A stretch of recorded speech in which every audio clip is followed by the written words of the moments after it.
Okay, so it's freezing. You can't even remember what summer felt like. But before you go and crank up the heater and start thinking that a little bit of global warming isn't such a bad idea, I've got some hot tips that will help you stay toasty, keep the planet healthy.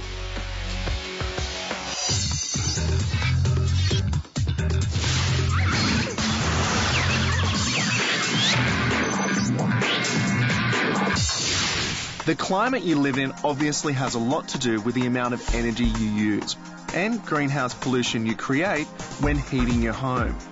In a cool climate, a big house with central heating can easily rack up an energy bill topping $1,000 a year and churn out 10 tons of greenhouse gas. That's twice the yearly greenhouse pollution of an average car. Now, for most of us, it's more like $200 and 1.5 tons of greenhouse pollution. But the point is, we're all chipping in something, and we all could be cutting back somewhere.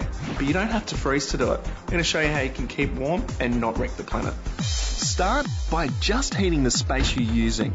Close off doors to other parts of the house. And that includes this bit.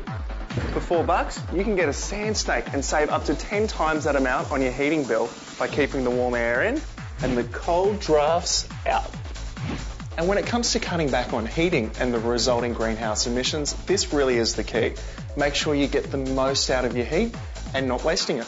In fact, fully insulating your home can halve your heating costs because without insulation, as much as 35% of heat loss from a house will escape through your ceiling. Uninsulated walls normally account for another 15 to 25%, and uninsulated floors lose between 10 and 20% of heat. A rug will solve your problems of insulating timber floors, but the next target needs to be windows, because during winter they lose 10 times as much heat through the glass as what an insulated wall does. Double glazing, that's 2 sheets of glass with air in between, helps stop the transfer of heat. But failing that, a close-fitting blind or curtain can do a similar job. How to stay warm in winter? We've got a fire at home, log fire, so we use that, and we sort of block the lounge room, the living areas off from the rest of the house. Got a heater? Heater. The heater. Bar radiators, no good. Heater. Gas though. Let me introduce to you the most cost-effective heating device that you will ever own.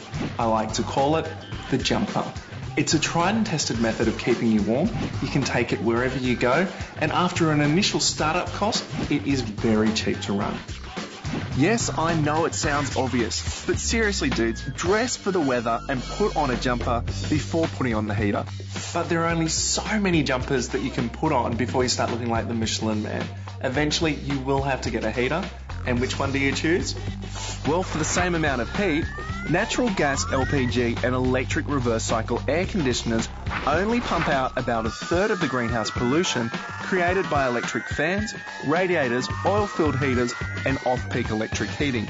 Yep, 1/3, and check out the old school open fire.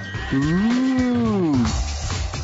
Yes, open fires may be romantic and there may be nothing quite like them for toasting a marshmallow, but if you use it, the environment isn't going to thank you. And if you have to stick to electric, please make sure you're on renewable green power. So when should you flick on your heating or cooling systems? Well, scientists reckon we don't need heating until the temperature drops to 18 degrees, and we shouldn't need cooling until the temperature hits 26. You may be tempted to tweak the thermostat, but remember, for every degree of temperature difference between inside and outside, that's 10% that you're adding to your heating bill and to your greenhouse emissions. So, before you think about twiddling with the thermostat, look at your greener options on your to-do list. Put on your winter woolies, batten down the hatches, and you'll be snug without toasting the environment.